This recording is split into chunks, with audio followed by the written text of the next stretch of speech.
नमस्कार दोस्तों, मैं आपका होस्ट एंड दोस्त प्रवीण कुमार और आज हम पहुँचे हैं जड़ौदा गांव। जड़ौदा गांव बहादुरगढ़ से नजफगढ़ जाते हुए रास्ते में पड़ता है और ये धाम है संत शिरोमणि बाबा हरिदास जी का। तो चलिए दोस्तों, अंदर चलते हैं और देखते हैं। ये रास्ता है जो बाबा धाम को जाता है और जो सामने दिखाई दे रहा है ये उनकी मल्ला का गेट है, जो उनका प्रिय तालाब होता था। चलिए दोस्तों, जर्नी शुरू करते हैं। ये मल्ला का गेट है दोस्तों, और ये बाबा जी की परम प्रिय स्थली होती थी। देखिए, जैसे ही शाम को लाइट्स ऑन होती हैं, मल्ला के गेट की आभा बिल्कुल बदल जाती है। इस तालाब के किनारे बाबा जी हमेशा तपस्या करते थे और हमेशा आनंद का अनुभव करते थे। तो चलिए दोस्तों, मल्ला की तरफ चलते हैं। मल्ला की हम परिक्रमा लेते हैं और उसके साथ ही शुरू करते हैं बाबा जी की कहानी। जैसे ही हम मल्ला के गेट से एंटर होते हैं, सबसे पहले भगवान शिव का ये रमणीक पार्क बना हुआ है।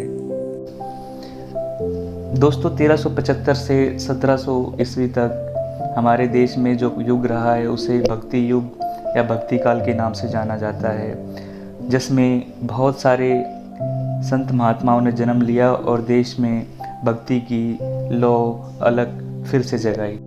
दोस्तों, बाबा हरिदास की कहानी के साथ साथ हम मल्ला की परिक्रमा का भी आनंद लेते हैं और इसकी सुंदर व्यवस्था आपको दिखाते हैं। पूरी परिक्रमा के बीच बीच में आपको बहुत ही सुंदर पेड़ और बहुत ही सुंदर धर्मशालाएं और मंदिर दिखाई देते रहेंगे।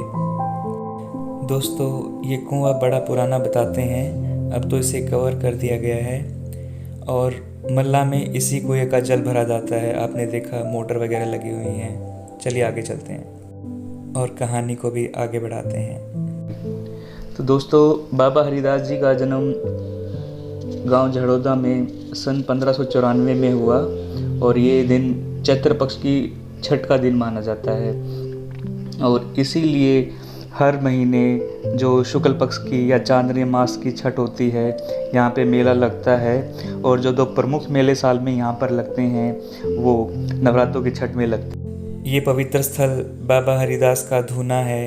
यहाँ पर बैठकर बाबा हरिदास तपस्या करते थे। ये बिल्कुल मल्ला के साथ में है। बाबा हरिदास संतों में अग्रणीय हैं और संत शिरोमणि बाबा हरिदास जी की हम परिक्रमा शुरू करते हैं और जानते हैं कुछ उनके चमत्कारों के बारे में, जो कहानियाँ उनके बारे में कही बोली जाती हैं। बाबा जी का समय काल मुग़ल वंशीय रहा। मुग़ल वंश में ही अकबर के टाइम में हरिदास जी का जन्म हुआ और उन्हीं के काल में उन्होंने समाधि भी ली। और दोस्तों, ये देखिए, ये बाबा जी का परम प्रिय तालाब मल्ला है और इसकी खूबसूरती के बारे में कुछ कहने की आवश्यकता नहीं है। ये देखने भर से हमारे मन को मोह लेता है। जन्म के साथ ही बाबा जी ने चमत्कार दिखाने शुरू कर दिए। जब वो पैदा हुए तो सामान्य बालकों की तरह रोए नहीं बल्कि शांत थे, और जब दाई ने उन पर पानी के छींटे फेंके तो वो रोने की बजाय हंसने लगे। एक बार उन्होंने त्रिलोकरी नाम की एक सूखी झील को पानी से भर दिया, जिसका चमत्कार पूरे गांव के लोगों ने देखा और कहा, संत की माया अपरंपार है और उनके लिए कुछ भी असंभव नहीं। दोस्तों, बाबा हरिदास जी के जीवन काल में दो और प्रसिद्ध संत हुए हैं, जिनमें एक थे बोहर के बाबा मस्तनाथ और छुड़ानी के बाबा गरीबदास। इन तीनों के भी आपस में बहुत सारे किस्से मशहूर हैं। ऐसा ही एक बार बाबा मस्तनाथ बाबा हरिदास की परीक्षा लेने के लिए जड़ौदा आए और जंगलों में ये दोनों बड़े प्रेम पूर्वक मिले और बाबा हरिदास ने इनके बिठाने के लिए अपने शरीर का गमछा रख दिया और जलपान के लिए पूछा। तब बाबा मस्तनाथ ने बाबा हरिदास से कहा कि भाई, मैं तो अन्न खाता नहीं, हाँ दूध पीता हूँ, और वो भी बिना ब्याई बछिया का।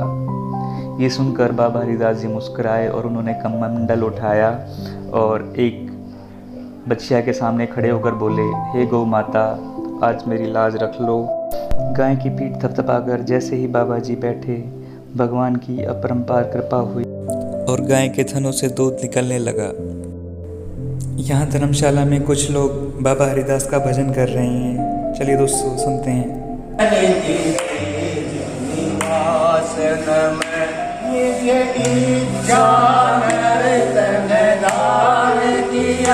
वसुधा का पाप निवारण किया, निज इच्छा नर तन धारण किया।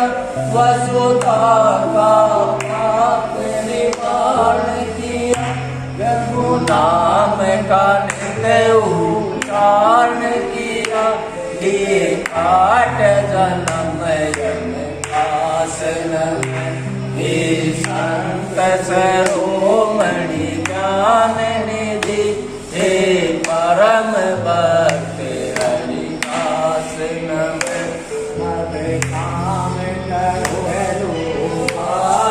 तो चलिए दोस्तों बची हुई परिक्रमा और कहानी को आगे बढ़ाते हैं। दोस्तों इस घटना के बाद बाबा हरिदास के मन में एक विचार उत्पन्न हुआ कि चलो मैं भी देखता हूँ बाबा मस्तनाथ की शक्ति का बल कितना है। और ये जानकर वो चल पड़े स्थलबोर की तरफ। जब वो स्थलबोर पहुँचे तो वहाँ पर मठ में भंडारा लगा हुआ था और संत को आया देखकर बाबा मस्तनाथ के सेवक जन उनकी तरफ भागे और बोले, भगवान बताइए हम आपकी क्या सेवा करें। बाबा हरिदास जी ने उन भगत जनों से कहा, भाई मैं पहले एक घी का कमंडल भर के पीता हूँ, उसके बाद खाना खाता हूँ। तो साधुओं ने उनकी इच्छा पूरी करने के लिए एक टिन उठाया और घी से कमंडल को भरने लगे, लेकिन टिन पूरा खाली हो गया, लेकिन कमंडल घी से नहीं भरा। ऐसी दशा देखकर भगत जन बाबा मस्तनाथ जी के पास गए और उनको सारी कहानी बताई। दोस्तों कहानी को थोड़ा विराम देते हैं और ये सामने एक बहुत सुंदर मंदिर बना हुआ है, इसे देखते हैं। यहाँ पर राम परिवार है, भगवान श्री कृष्ण राधा जी के साथ हैं और ये शिव भगवान का मंदिर है जिसमें दुर्गा माता अपने 9 रूप के साथ विद्यमान है। बहुत ही सुंदर कलाकृति और अद्भुत मंदिर। दोस्तों बने रहिए।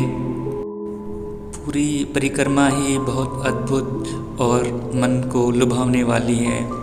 परिक्रमा में ही हमें माता दुर्गा के 9 रूप के भी दर्शन हो गए। देखिए ये माँ सरस्वती हैं और भी सारी देवियाँ जो नव दुर्गा के रूप हैं, कितनी सुंदर उनकी तस्वीरें हैं यहाँ पे। बहुत ही आनंदित कर देने वाले ये पल हैं। तो दोस्तों आप बने रहिए हमारे साथ और इस अनूठी और सुंदर यात्रा का आनंद लेते रहिए। तो चलिए दोस्तों हमने मंदिर में देवी माता के दर्शन कर लिए और कहानी और अपनी यात्रा को फिर से आगे बढ़ाते हैं।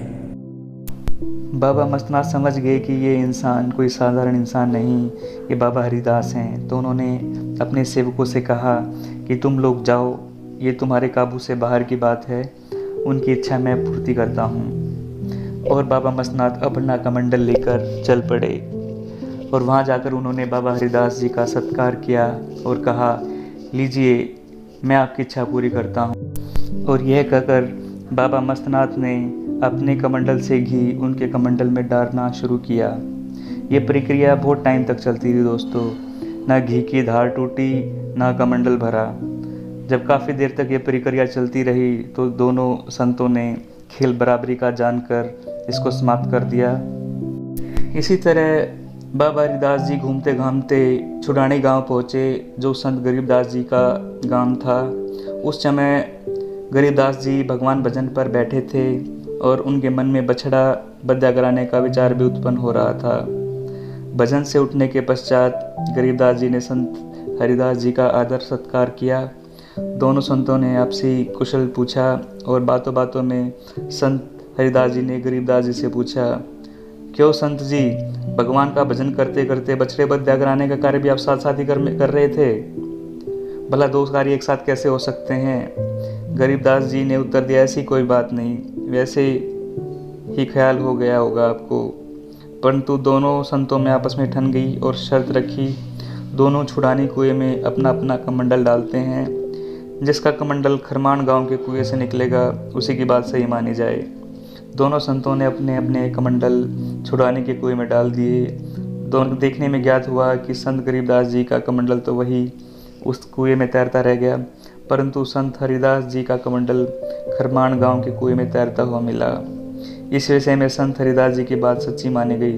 वास्तव में दोनों संत एक दूसरे की परीक्षा ले रहे थे। संतों के भेद संत ही जान सकते हैं, साधारण मनुष्य के बस की ये बात नहीं।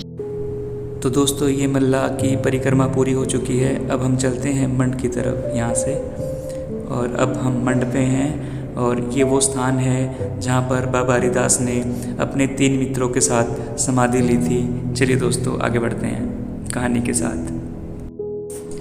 और ये मंड का रात्रि का दृश्य है फ्रेंड्स, आप देख सकते हैं। ऐसा लगता है जैसे किसी देवलोक में आ गए हैं और बहुत ही असीम शांति का अनुभव हो रहा है। बहुत ही मनोरम और प्यारी छवि हमें दिखाई दे रही है बाबा जी के समाधि स्थल की। जब बाबा जी की उम्र 40 साल हो गई तो एक आकाशवाणी हुई कि हे भक्त, तुमने अपने सब कार्य सफलतापूर्वक सिद्ध कर लिए हैं, अब आ जाओ और स्वर्ग में वास करो। तभी बाबा जी ने धूप लेने का निश्चय किया। समाधि के लिए उन्होंने अपनी इच्छानुसार गांव में स्थान चुना। समाधि के लिए निकलने से पहले उन्होंने आखिरी बार अपने प्रिय तालाब मल्ला में स्नान किया और फिर समाधि के लिए वह स्थान चुना जो आज मंड के नाम से जाना जाता है, जहां बाबा हरिदास की समाधि बनी हुई है। दोस्तों, बाबा हरिदास जी की समाधि के साथ में 3 और संतों की समाधि बनी हुई है। एक जो समाधि इनके दाएं में है वो बख्तू साधु की है, जो आयु में इनसे बड़े थे, और बाईं तरफ जो समाधि बनी है वो बंती साधु की है, और इनके पीछे भी एक समाधि है जो परिक्रमा में नज़र आती है, वो मोजो साधु की समाधि है जो बराबर के साथी थे। और दोस्तों, आज उनकी समाधि पर हर छठ को, चांदन छठ को मेला लगता है, शुक्ल पक्ष की छठ को मेला लगता है, और दूर दूर से लोग बाबा जी के दर्शन करने आते हैं। कहानी के साथ में दोस्तों, आपने ये मंड का बाहरी दृश्य भी देखा जो बाबा जी की समाधि है। यहाँ पर जोत जगती है बाबा जी की, और अंदर परिक्रमा भी अलाउड नहीं है फ्रेंड्स कोरोना की वजह से, और इसलिए हम बाहर से परिक्रमा कर रहे हैं और कहानी में आगे बढ़ रहे हैं। भविष्यवाणी उन्होंने अपनी धर्मपत्नी के लिए भी की। जब उनकी पत्नी महाकौर जी को लेने उनके भाई आए हुए थे और कारण भाई की शादी बताया गया, तो संत जी ने हंसते हुए कहा, भाई इसे मत ले जाओ, ये तुम्हारी शादी में गमी कर देगी। और वहाँ जाने के बाद कुछ ही दिनों में हैजा से उनकी मौत हो गई। इस तरह ये भविष्यवाणी भी बाबा हरिदास की सत्य साबित हुई। एक और चमत्कार के बारे में गांव वाले बताते हैं कि काफ़ी वक्त से अकाल की मार झेल रहे गांव जोड़ोदा में उन्होंने तपोबल से बारिश कराई।